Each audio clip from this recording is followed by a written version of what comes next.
Spark encapsulates our passion for exploring the vast unknown of unvoiced thoughts and ideas.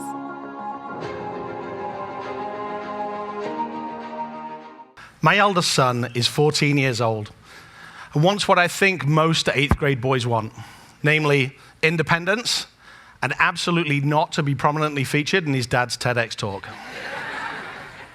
Sorry about the second one, but really honing in on the first one of independence, he quickly realized that obtaining money would help him with that goal, as it opens up a world to him well away from his overbearing father.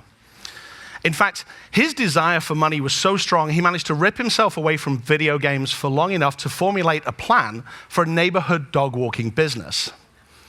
Effectively, he'd considered all the important things that would give him job fulfillment, and it looked a little like this.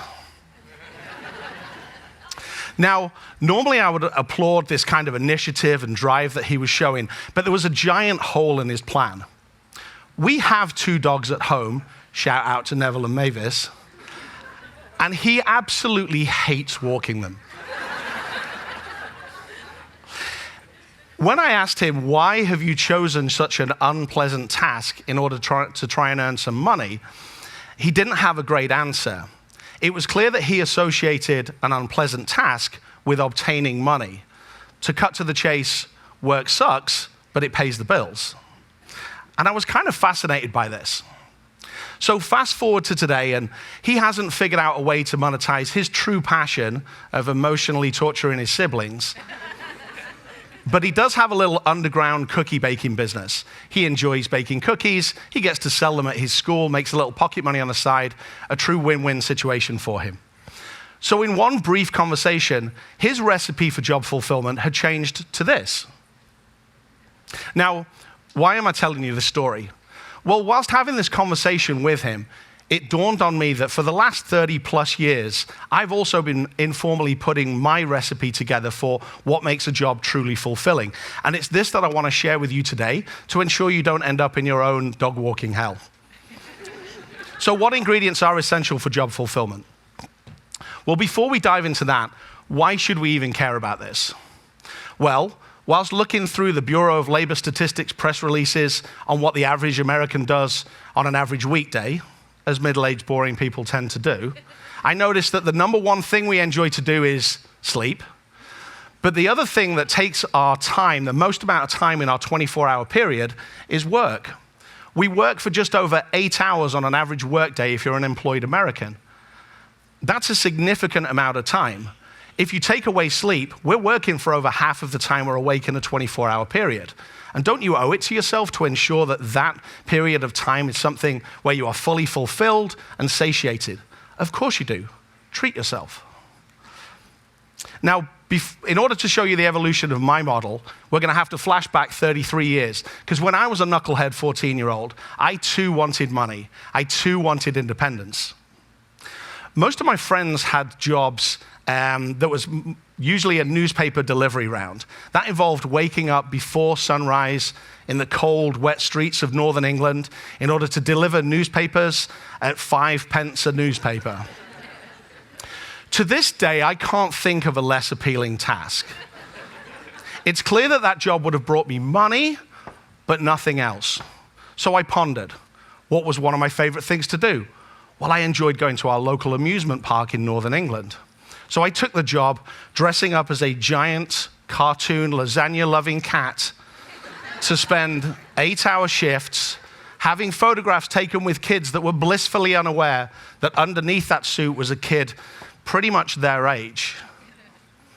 So very purposefully, my first job was driven by a combination of joy and income.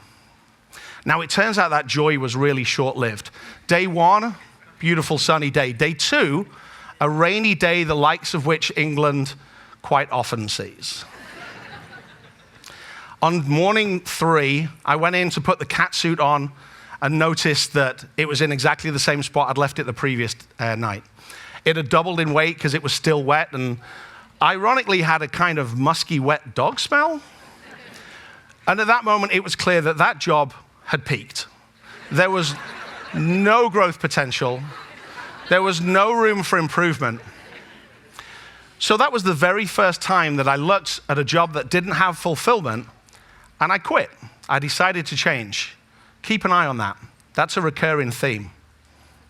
What it did allow me to do, however, was add something new to my recipe for job fulfillment, which is growth potential. So I was back on the job market.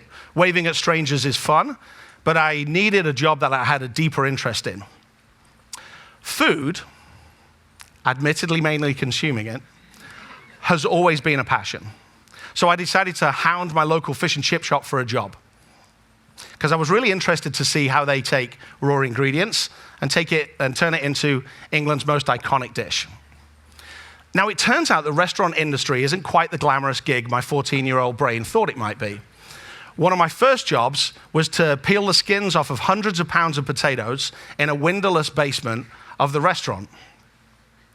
I think we can all agree that job kind of sucks. But it was here that I learned to add some challenge in order to make it more interesting for myself. So, what's the most potatoes anyone's ever peeled in an hour? Can you peel potatoes blindfolded? One shift, I managed to teach myself to juggle with potatoes. I truly believe that even some of the most desirable jobs out there contain elements of mundane chore about them. Professional athletes spend countless hours alone in the gym.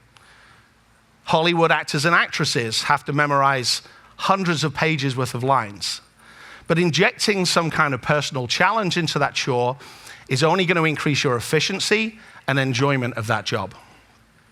So I could add challenge to my recipe for job fulfillment, but surely a job should come with inherent and more meaningful challenge within it already, rather than having to inject it yourself.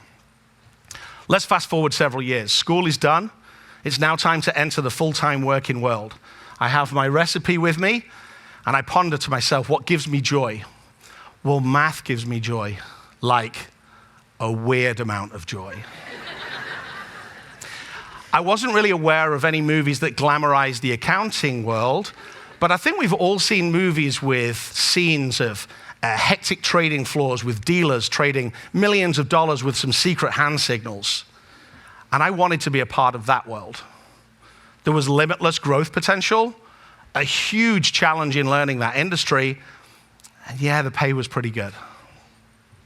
I was lucky enough to be hired in the Central Bank of England's statistics department. But similar to the restaurant job, day one of that job wasn't quite as glamorous and the movie scene I was looking for, as I was escorted to my personal cubicle in order to input big piles of statistical returns into a computer system so that our analysts could, analyze them. In that role, I looked around the office, and some people had been there for decades, and they were perfectly content. They were great at what they did, but they didn't really have any curiosity about what those numbers meant that they were inputting. But I did have curiosity. And it turns out if you ask enough questions, eventually they'll ask you to analyze the numbers along with them. Ask a few more questions, and you'll be asked to lead up some interesting projects. If you're a little bit nosy, maybe you're going to be poached off by another investment bank. And if you're really pushy and earn a financial degree in your spare time, then eventually you're going to be part of that trading scene, trading millions of dollars worth of equity derivatives and equity each day. By this point, my wife's job had taken us to New York. I was asked to set up an equity derivatives trading desk for a Latin American bank, trading big Latin American stocks in the Big Apple. An outsider looking at that situation must have thought, that guy's living the dream. But after a decade in the banking industry, I was really starting to lose my spark. The banking industry doesn't really manufacture money.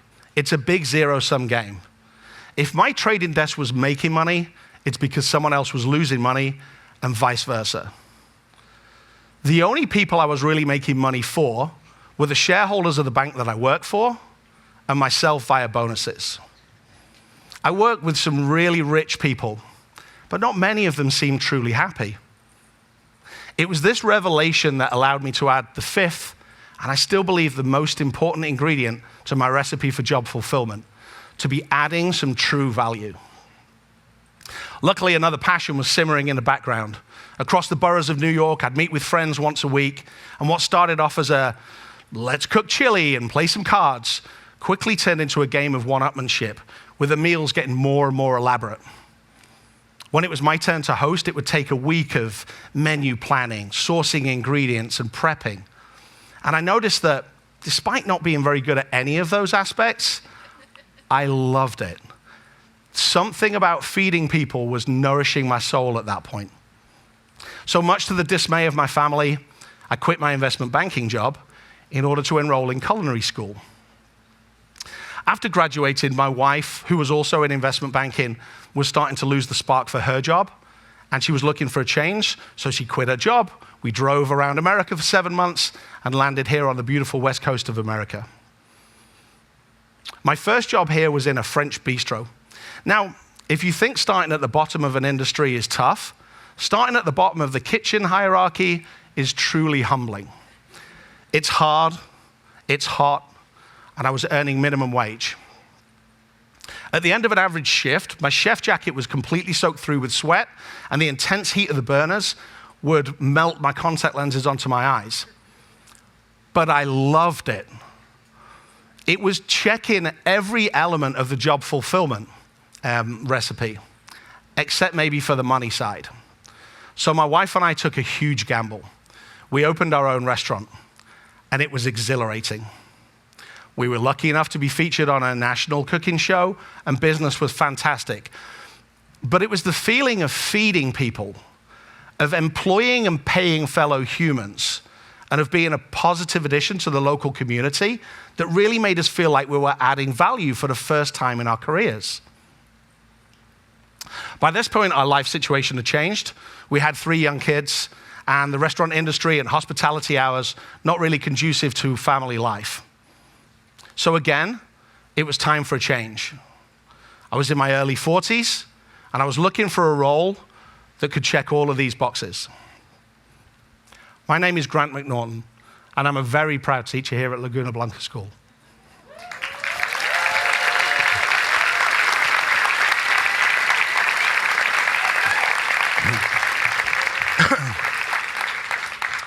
I get to use my financial background in order to teach math, my business ownership and general middle-agedness to teach a personal finance course, my culinary chops to teach a food science course.